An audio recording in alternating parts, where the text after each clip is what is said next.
ఈనాడు మరి తెలంగాణ రాష్ట్రంలో SC ST విద్యార్థులకు ఇచ్చేటువంటి బెస్ట్ అవైలబుల్ స్కూల్ ద్వారా ఇచ్చేటువంటి ఫీజు రింబర్స్మెంట్ ఇంతవరకు 2 ఏళ్ళు అయితే కూడా ఈ కాంగ్రెస్ ప్రభుత్వం ప్రైవేట్ స్కూళ్లకు విడుదల చేయకపోవడం దుర్మార్గం, సిగ్గుచేటు.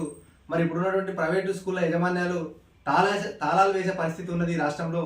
మరి గత 2 ఏళ్ల నుంచి కూడా ఈ ఎవరైతే ఎస్సీ ఎస్టీ విద్యార్థులకు బెస్ట్ అవైలబుల్ స్కీమ్ ద్వారా ఫీజు ఇస్తున్నారో మరి వాటిని ఇంతవరకు రేవంత్ రెడ్డి ఈ రాష్ట్ర ఎస్సీ ఎస్టీ విద్యార్థులకు ఇవ్వకుండా మోసం చేస్తూ ఇప్పటికే ఈ రాష్ట్రంలో దాదాపు 180 కోట్ల రూపాయలు మరి ఇవాళ రాష్ట్రంలో ఎస్సీ ఎస్టీ విద్యార్థులకు రావాల్సినటువంటి బకాయిలు ఎందుకు ఇస్తలేదు, మరి ఎందుకు జాప్యం చేస్తుందని ఇవాళ బీఆర్ఎస్ విద్యార్థి నుంచి విభాగం నుంచి డిమాండ్ చేస్తా ఉన్నాం, జోలమ్మ గద్వాల నుంచి. మరి చూస్తా ఉన్నాము ప్రైవేటు స్కూళ్ళలో చాలా ఇబ్బందులకరంగా ఉన్నాయి. కొన్ని స్కూళ్ళలో అయితే ప్రైవేటు స్కూళ్ళ యాజమాన్యాలు తాళాలు వేసే పరిస్థితి ఉన్నది.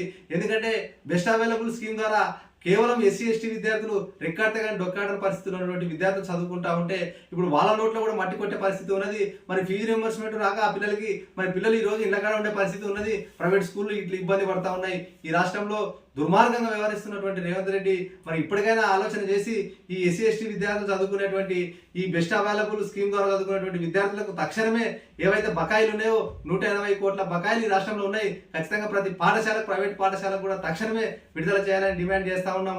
అట్లనే ఇవాళ రాష్ట్రంలో మరి ఫీజు రింబర్స్మెంట్ కూడా ఇవాళ కాలేజీ విద్యార్థులకు ఫీజు రింబర్స్మెంట్ ఇవ్వకుండా జాప్యం చేస్తూ ఇవాళ ప్రైవేట్ కాలేజీ యజమాన్యాలు కూడా ఇవాళ తాళాలేసే పరిస్థితి ఈ రాష్ట్రంలో ఉండడం దుర్మార్గం, సిగ్గుచేటు. మరి ఎందుకో బడుగు బలహీన వర్గాలు చదువుకున్నటువంటి విద్యార్థుల పైన రేవంత్ రెడ్డి ప్రభుత్వం వచ్చిన తర్వాత కక్షపూరితంగా మరి ఈ రకంగా మోసం చేస్తూ విద్యార్థులను నాశనం చేస్తా ఉన్నాడు, విద్యార్థులను మరి ఆగం చేస్తా ఉన్నాడు. ఏవైతే విద్యార్థులకు ఇచ్చినటువంటి